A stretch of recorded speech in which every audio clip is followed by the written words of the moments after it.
I'm Wesley Maxfield, I'm Mason Maxfield. reporting live from Ravin, Croatia. This is a Rock and Hockey Show.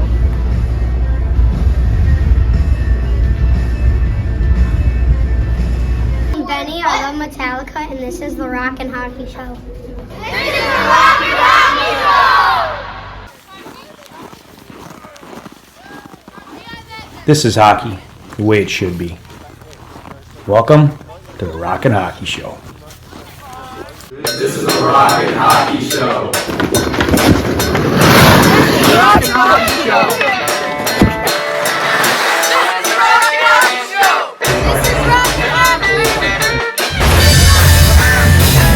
Hey, this is Beer Hockey, and you're watching The Rock and Hockey Show. This is the Rock and Hockey Show! This is the Rock and Hockey Show!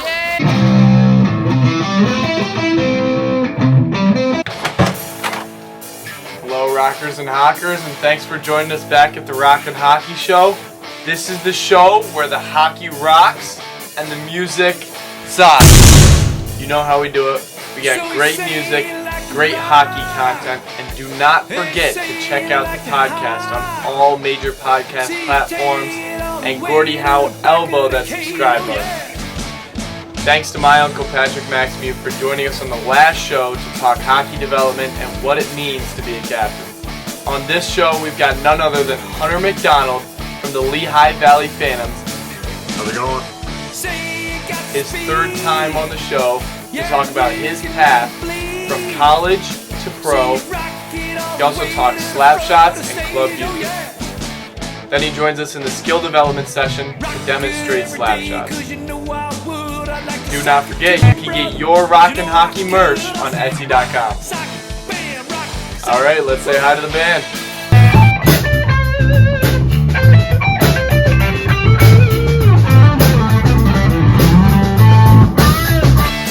This is the show where the hockey rocks.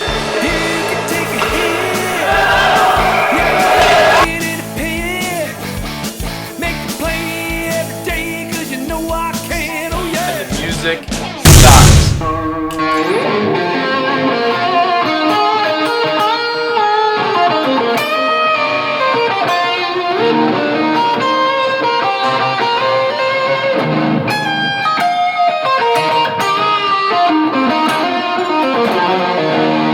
Take it away, Lord Stanley's brother.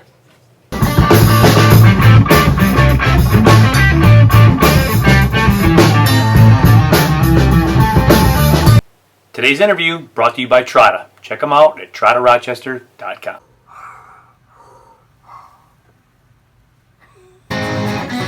It's the Rock and Hockey Show! Hey, welcome to the Rock and Hockey Show, and with us today, right here in the Rock and Hockey lair, we have none other than Hunter McDonald. Hunter, how are you, buddy? Good, how are you? Great, man. Now, you've been on the show twice before. You're much bigger than last time when you were down here in the basement. Yeah. It's been at least 5 or 6 years since you've been on. Well, not since you've been on, but since you've been down here in the Rock and Hockey lair. You were a late grower. Do you agree with that? Late grower? I mean, you didn't start growing until you were probably 17, maybe? Is that? I was always like on the verge of being a little bigger, and then Yeah. I Then all of a sudden, just out of nowhere, you just found a couple extra inches. Yeah. So those of you who may not know Hunter McDonald, 6th round draft pick by the Philadelphia Flyers, currently playing in the American League with Lehigh Valley. And when your first time on the show, I think you were still playing juniors. And then we had you on for a quick Zoom interview when you were with Northeastern. Mm-hmm. So it's been a couple years. So what's new, man? I know you're in town for a couple days. I was lucky to grab you, but you're back skating already, huh? Yeah, after the season, I took probably 3 weeks off. Just kind of doing nothing. After the first year coming from college, there's a lot more games and a lot more travel. So it was good to give my body some rest. And then, I've been skating and working out now, and I go to development camp here tomorrow. So. Awesome. Well, I know that it's important for you guys to work out, and taking a couple weeks off is probably good. I'm just surprised that they get you back on the ice that fast. I would have think that 3 weeks, maybe 4 is not enough for your body to really heal. I would think they might give you 6 weeks of just you can still work out, but just don't go on the ice. I think maybe it's a little different because I do have camp now. I want to be a little bit more prepared for that. Like say I don't have camp this week, maybe I can progress a little differently in summer. But we've been focusing a bit more on the gym, and then we do a little less skating now, and we just kind of focus on the weights. But then as the transitions, we'll kind of focus on the skating a little more, and then a little less in the gym. But they keep you busy, being with the big club. They keep you busy pretty much all summer long. Yeah, right? they do. So to answer my own question is yes, you need to be ready for the different camps that they have, whether it's a rookie camp or just a training camp or skills camp. I don't even know what they call them all the time, but you have to constantly be in shape. So it's a year-round job for you. Definitely, yeah, we do definitely in the summer. It's nice. You kind of get your time, but you always got on your mind that you're working towards the next year and you got goals. So. Right. So let's talk a little bit about your first full year of pro. Yeah. Some stats I was looking up. Now you played the most games out of anybody on the team. Yeah, 71 games, which is coming out of college that's like 2 seasons in a row. Yeah, it's insane. So how did you feel after 71 games? Pretty draining? It was definitely draining, but I had after my year of school, I went to LeHigh, and then I stayed most of the year in Philly, and I think I put on some weight there, and I think all that preparation kind of helped me for the longer season, just having some more weight, just whatever, like easier on your body. Sure. But, yeah, sure. I know I play a little more of a rugged game, so that definitely eats at you too, but just it was kind of a learning curve, just working on the recovery aspect, because it's definitely important, and we stay in the gym during the whole year and working on sleep and stuff. But yeah, when you play, immediately starting to refill your body for the next game. So just definitely a learning curve, and played a lot of hockey, so it was fun. I could imagine it was a big learning curve. But now, as a team, do they keep on top of you with that stuff to make sure you're recovering properly and taking care of your body? Yeah, they make it easy as possible. We got the protein shakes waiting for us after the game, and we got endless amount of pills and supplements and food every day. So there's all the resources to. I hear the stories about the old days when players would get done, there'd be a couple cases of beer sitting there, and now it's protein shakes and protein bars and like you said, supplements. So completely different eras of hockey and how to take care of yourself, because obviously we've learned since then. Yes.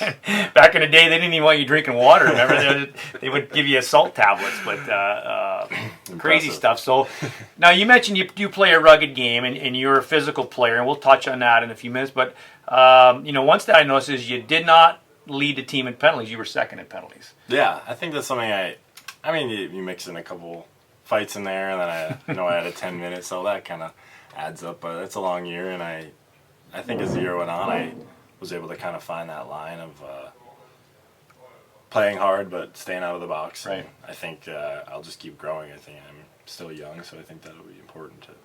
Now, how much does the coaching staff at LeHigh or with Philadelphia, how much do they kind of keep an eye on you as far as what type of game they want you to play? They obviously know what you're capable of. Do they say, I don't want you having more than 100 minutes in penalties, or do they say, just play your game and we'll see how it goes, or do you get much direction from them? I don't even think that was mentioned once, honestly, about that. It was just, they know my type of game, and that's why they like me, so I got to stick to that. But there's always that room to grow, and I'm working on my offense a bit more and being comfortable, being able to make that play. I think I try to just make the simple play, but if I have to make a play, I should have that ability, and that's kind of what I'm working on with them, and that's what we talk about a lot. About doing more than just the basic simple stuff. Yeah, I think that's what makes me good. I can just be simple and not try to do too much and get myself in trouble, but I have the ability to make plays.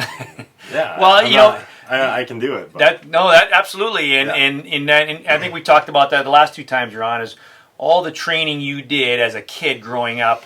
With your dad and at Maximum Hockey, of all the skating stuff, has certainly paid off for you, where you are a very capable player. Yeah. But, the really unique thing about you is that you have all these capabilities, but you really kind of keep it simple. Yeah. And there's nothing wrong with that, but it's got you to where you're at right now, is your simple play, your ability to make the right play and make it, not sometimes, but all the time. Yes. And limit your mistakes because you're not trying to do either too much or, stretch things out when they don't need to be stretched out. And I think that's what's kind of been your MO as you've moved through the system. Yeah, I agree. It just kind of, I haven't really changed the way I played, and it's working out for me so far. But yeah, I know I got room to improve. Well, we're going to get into some shooting stuff in just a few minutes. Check out these Rockin' Hockey highlight clips brought to us by our friends at Howie's. You guys rock. Our first goal is by Max Gaw on the breakaway.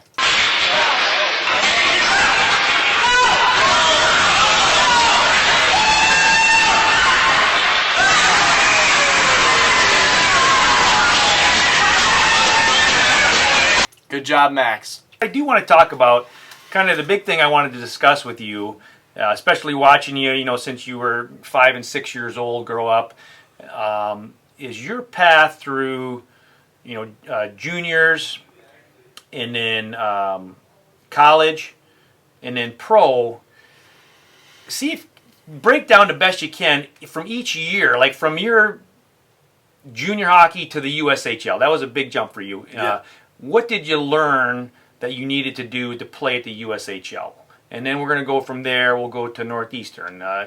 Can you tell me a little bit back in your junior days of what allowed you or what you had to do to become not only to play in the USHL but to be a top player in the USHL? Yeah, I try to think back. It was right after COVID. We went to Nebraska I got drafted in the USHL, and I went to Nebraska. Didn't really know what to expect for the camp, and the coach there was a little bit more, I would say, like old school and hard on us, and I kind of, like we said, we talked about the way I played, like, it's kind of hard, and so I think he liked that, but yeah, there was growth from there. I think the game, each level definitely gets faster, people are bigger, that's the big thing, is like winning battles, and you gotta get over the puck, and you can't really take time off, you can't really take a shift off, or else they'll make you pay. So. And then from the USHL, now you're playing college hockey at Northeastern. Yeah. What were some of the differences there that you noticed, other than guys just bigger and stronger and faster? Yeah. And again, as you just got to minimize your mistakes, or Yeah, I think I took some good strides.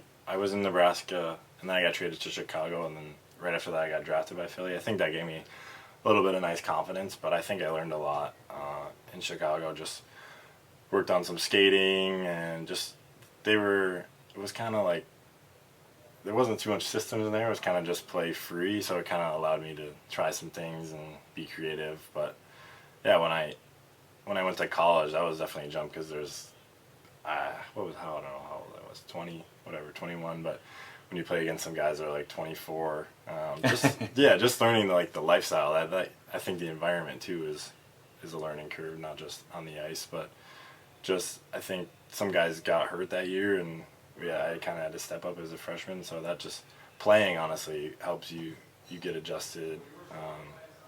I don't really know too much what was different. It's just it's different, but you play a few games and you just stay confident. And, right. Well, just not making mistakes.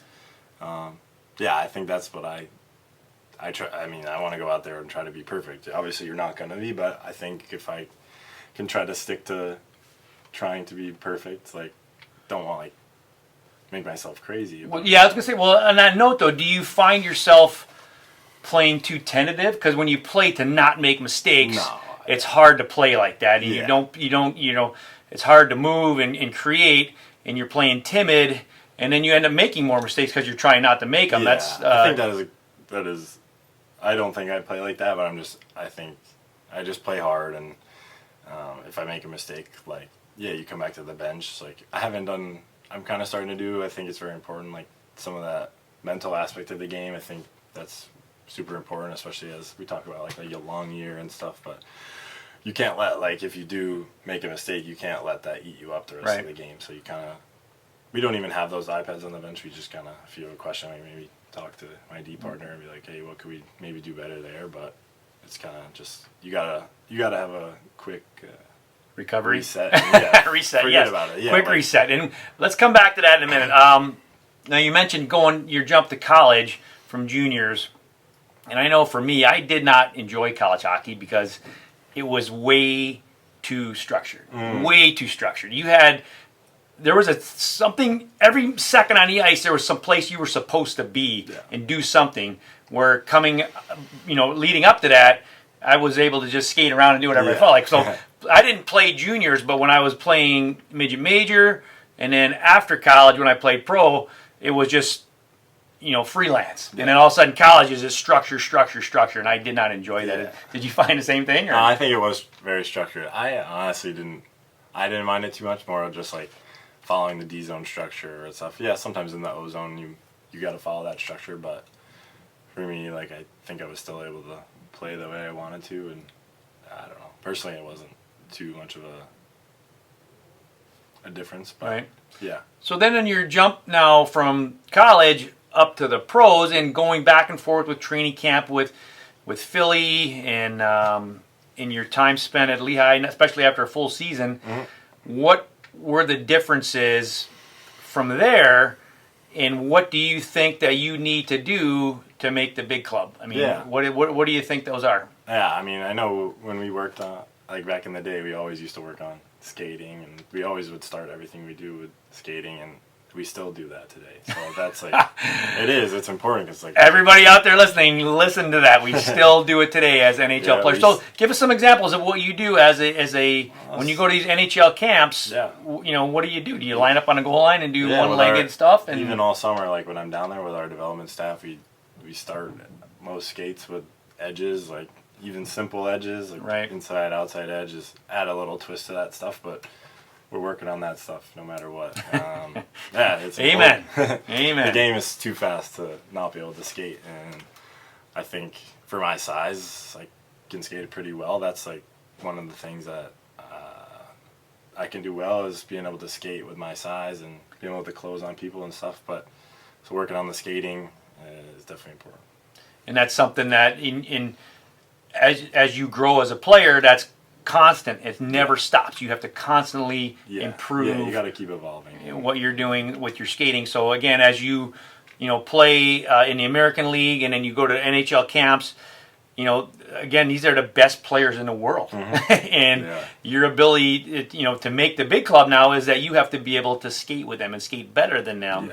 And it just never changes year after year. And additionally, what I want to keep working on is just staying patient in the game. Like, I don't need to be going a million miles an hour as well. Like, let the kind of play come to me in the D zone. Like, I don't need to chase the game. Kind of just be in the right position. And it might seem like I'm out of position, but I'm in a good position to maybe take away a pass. But I can also, with my skating, get to a place to be able to end a play. That's some of the stuff in the D zone I talk about with my development staff. And then obviously the offensive side, just being able to make some plays in the O zone, have a little fun too, make plays. It's funny that you said patience. That's where you're evolving and what you need to do better. Because I remember Gabe Shabbat, who played for us at Rochester, played for Boston University. He was on the show twice actually, and he's played a couple of years of pro over in Europe. And he said the biggest adjustment for him coming out of college to pro hockey was he had to, and he was a fast guy, he's zipping around all over the place, that he had to slow down and learn how to be patient. Now, slow down doesn't mean stand still. It means you're still moving, but your brain is processing faster. You don't have to always skate full speed. You can glide here, keep your momentum here. And that was the biggest thing he said he had to learn as a pro player, was more patience. And then you just said the same thing, is how to be patient, get yourself in a good spot, and your skating skills will complement what your brain is trying to do. Whether it's, I still all these years talk about, if you want to be a good skater, you got to be a good glider. You got to be able to glide properly, and that's going to help control your momentum. It's going to help conserve energy, but it's also going to put you in a position where you can do any of 5 or 6 things, because your position is good and you have momentum doing it. Like you said, you don't have to chase full speed. You're gliding air, which allows you to maybe cover this guy and or take this lane away while you're covering that guy and ready to pounce on that guy if you need to. So a very interesting concept about, just learning how to be patient. And you said that's what they work with your skills coaches and stuff? Yeah, we do some video with those guys specifically. We do the most team video with the coaches, but the development staff is there to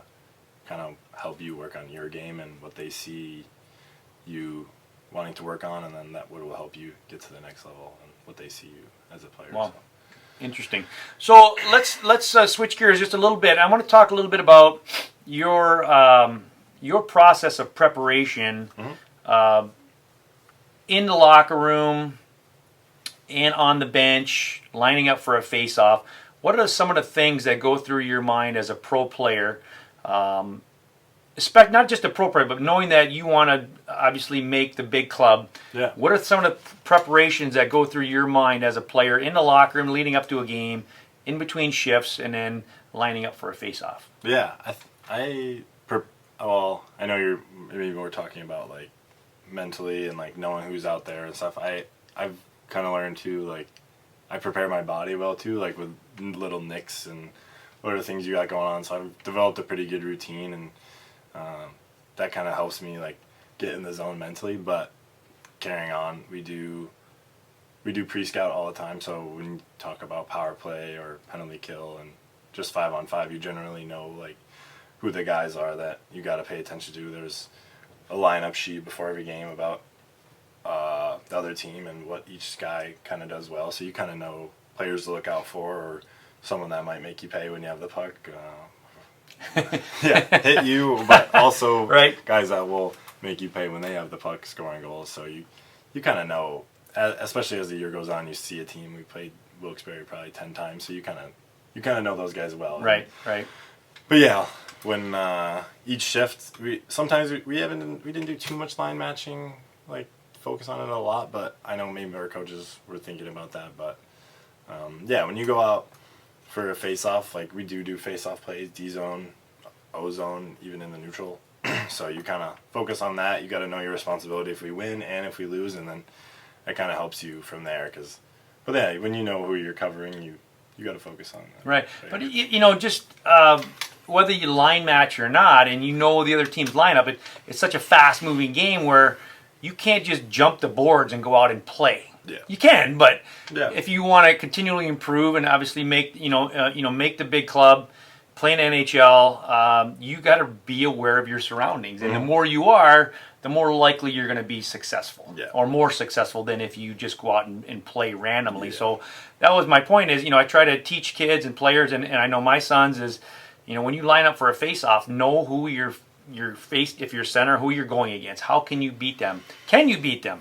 Who the wingers are. More specifically, I know as a player, I would always look at the other team's defenseman. And I would know, okay, I'm going out, they got their best guy out there. When I get the puck, I am definitely not going to his side. Sure. I'm going to skate to the other side. Or this guy, he'll kill me if I go down in the corner with him. Yeah. So I'll skate to the other. Or this guy is not a good skater. He makes silly mistakes, so I can pressure him and he'll cough the puck up.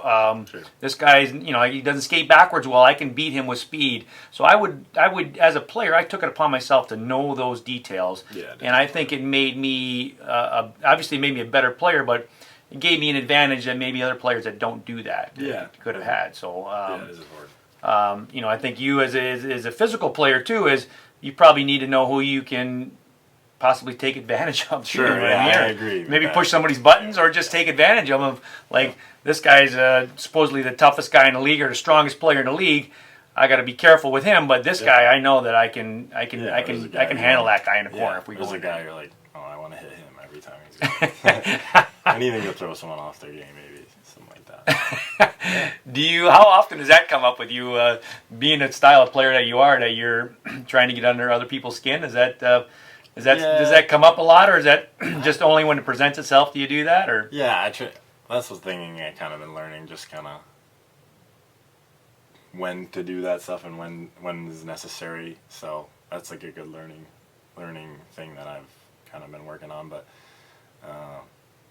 it's fun to try to push people's buttons. And I'm not too like vocal with that, but Right. it's just more of just like trying to be a presence and knowing that I'm out there and hopefully that can help guys on my team. I think that's like a role that I'm trying to develop, is just like trying not to mess with people if Right. I'm out there, hopefully. So How much with today's game, with, obviously you didn't grow up when your dad and I did, but, how much are you able to use your stick? I think that's the most important thing. Like, I think a lot of times I'm not even like looking for a hit. It's more just like being in the lane with my stick and trying to end a play with my stick first and then using my body. Right. Or it's like sometimes I might not even go out of my way, not go out of my, but go out of my way to try to lay a hit, because that might take me out of the next play. But put areas where I'm physical in front of the net, that's, I mean, yeah, you're trying to get under sticks, but go at them and be physical. But yeah. Well, in the old days when I played, you could put your sticks in crazy places and not get penalties Yeah, for it. that's a little harder. It's a little different now, but do you still try to get away with what you can, as far as, maybe putting your, the blade, the tip of your blade behind somebody's knee or in their elbow or in their kidney a little bit if you Yeah. can, just There's let them know you're there. Yeah, You know what I mean? Yeah, they let us get away with some things, and that's always, yeah, you want to be mean out there. Yeah. Be This next goal by Cooper Maximew with the sniped top shelf.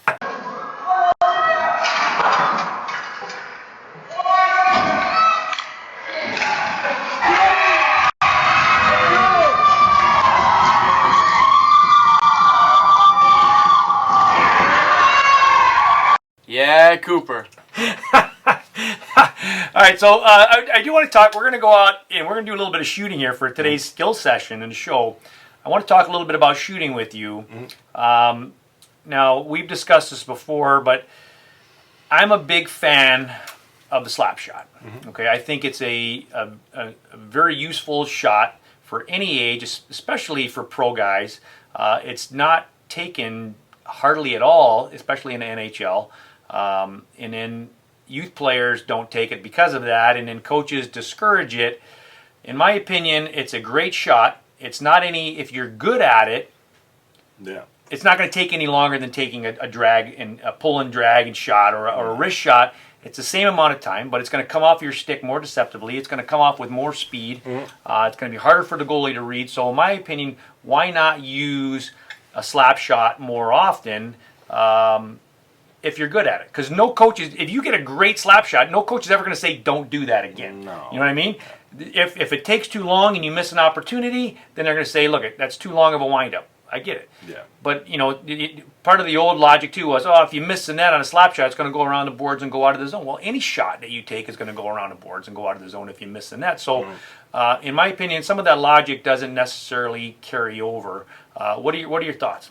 Yeah, I think it is it's got to be your hardest shot, and yeah, you can't really, it's hard for a goalie to read where you might be doing it with you're not able to read like your Right. stick and stuff. So I think there's a time and place, but I don't think anyone, not that I know of, discourages you doing it. I mean, if you do it and it gets blocked every time, then that might you could get your wrist shot blocked. So Yeah, but, get your head up. So yeah, I think for me, I'm not against it at all. I think a lot of times it's just, I think guys are good at getting in lanes these days and stuff, so maybe people try to work on just changing direction a little bit, but I think if the opportunity arises where you can take a slap shot, I wouldn't say no. Yeah, especially, well, I'm glad to hear it because, like I said, I still teach it. I think it's a useful tool, especially in the younger ages, too. I understand the whole concept of, pro guys and the way they get in lanes and block shots and the speed of the game, but I think if you're good at it, why not use it? So I completely lost my train of thought right there, what I wanted to say next with the slap shot. But I'm just glad to hear that they don't discourage it, and I wish players would use it more because I think it's useful with the young kids. So Our last goal by Lucas Pellegra.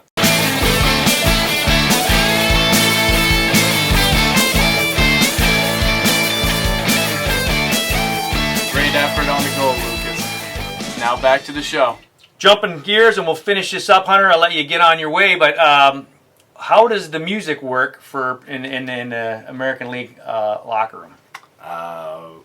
I've actually done it a couple times. Have you really? Yeah.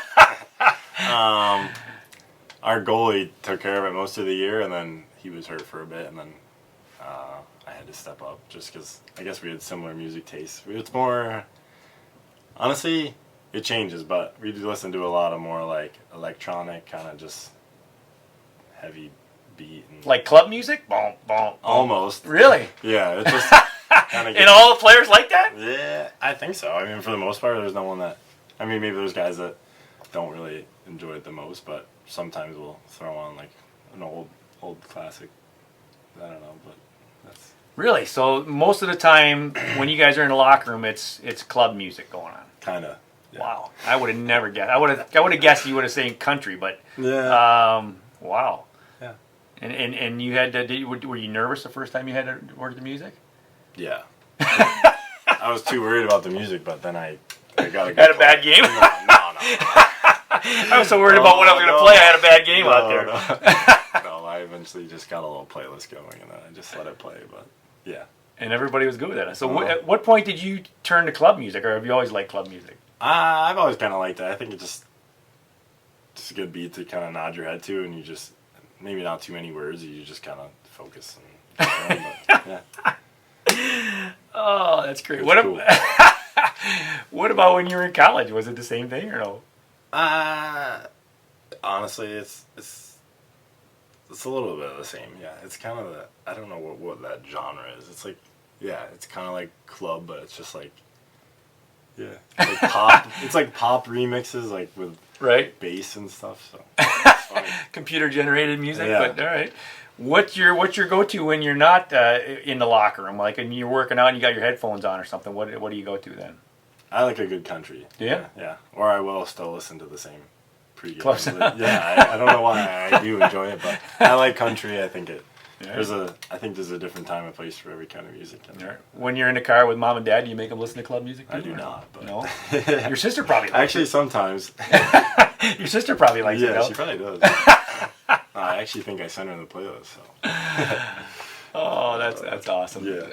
I don't know if I shared the story. We talk about it all the time on the show. It was a Steven Gianto was on, and previously we had Chris Collins on. Both of them played at Boston College, and their go-to music, and they were like a national championship contender at the time, was Whitney Houston. Really? As a team, they were listening to Whitney Houston. I'm like, are you guys kidding me? Whatever happened to Led Zeppelin and Van Halen and Metallica and they were listening to Whitney Houston as they were getting pumped up to go on the ice. So I thought that was funny. So we always share that story. So you know the song? Was it like "Long Cool Woman" or something? Oh yeah, that was our win song. So really, if that at Northeastern or no here last year. That is the Hollies, Long Cool Women in a Black Dress. Yes. Yeah, so if that's that the Hollies. You, that's a good rock and roll yeah, song. if you like our music taste a little better, maybe. Wow, all right, that one does not. That's not anything like club music. No, but. it isn't. All right, Hunter, we're gonna wrap it up. Thanks so much for coming on the show. We're gonna go outside and we're gonna shoot some pucks here for our skill development session with Hunter McDonald of the Lehigh Valley Phantoms and the Philadelphia Flyers. Thanks for watching the show. Thank you. Check out Toronto. It rocks, just like the Rock and Hockey Show. This is the Rock and Hockey Show. The skill development session brought to you by our good friends at Pirani's Hockey World.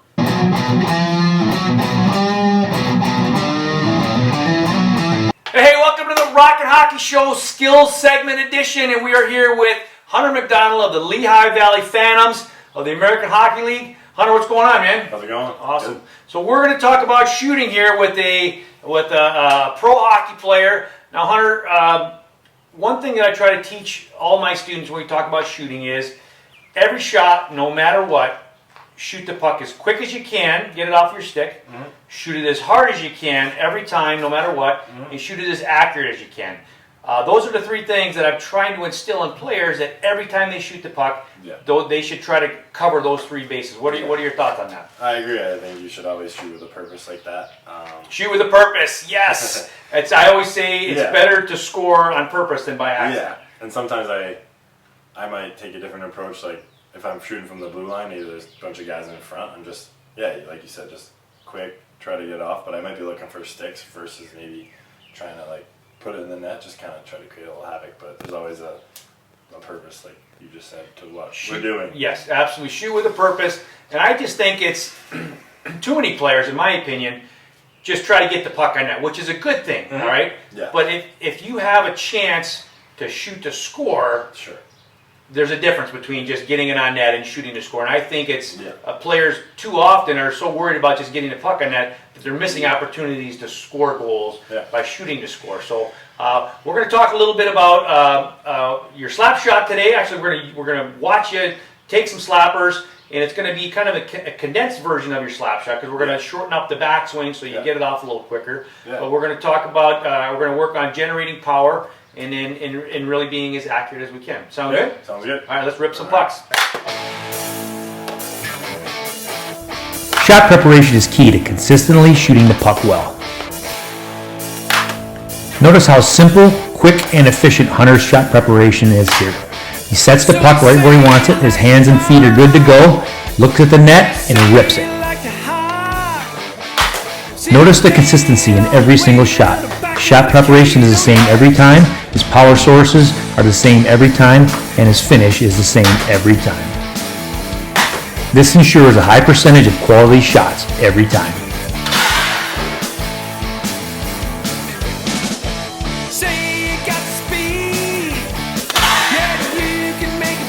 Pay close attention to his leg drive right to the net. His upper body comes down and flexes that stick. His wrists explode through the puck, and he gets a great finish with a follow-through every single time.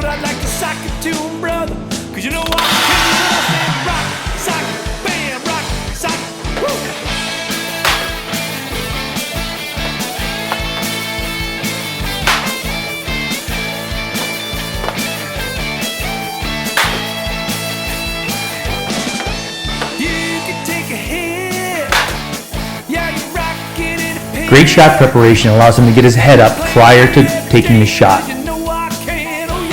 Also notice the wide grip, which allows him to get a lot of power generated down into the stick, flexes it, and it explodes through the puck.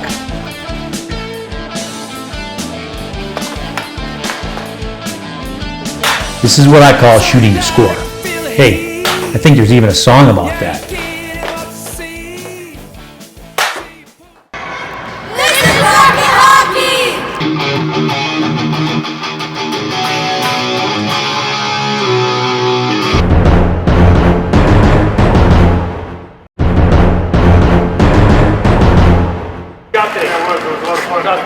Yeah, it was good. All right, let's get out of here.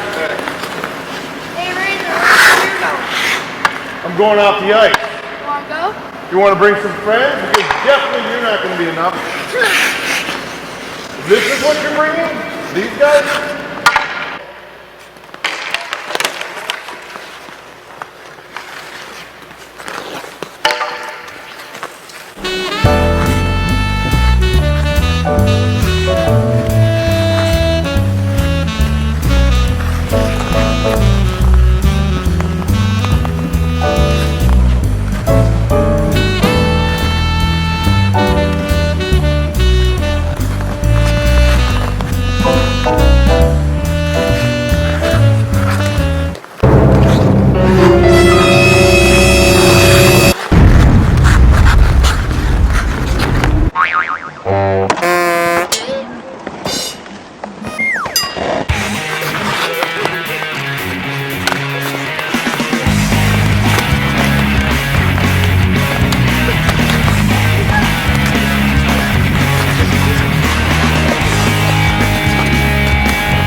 job up there. Good job.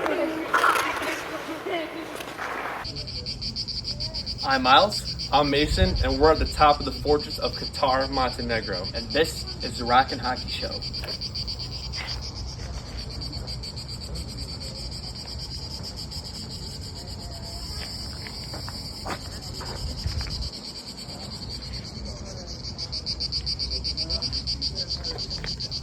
This one's called Light It Up.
Hey, this is Hunter McDonald, and this is the Rockin' Hockey Show. This is the Rockin' Hockey Show.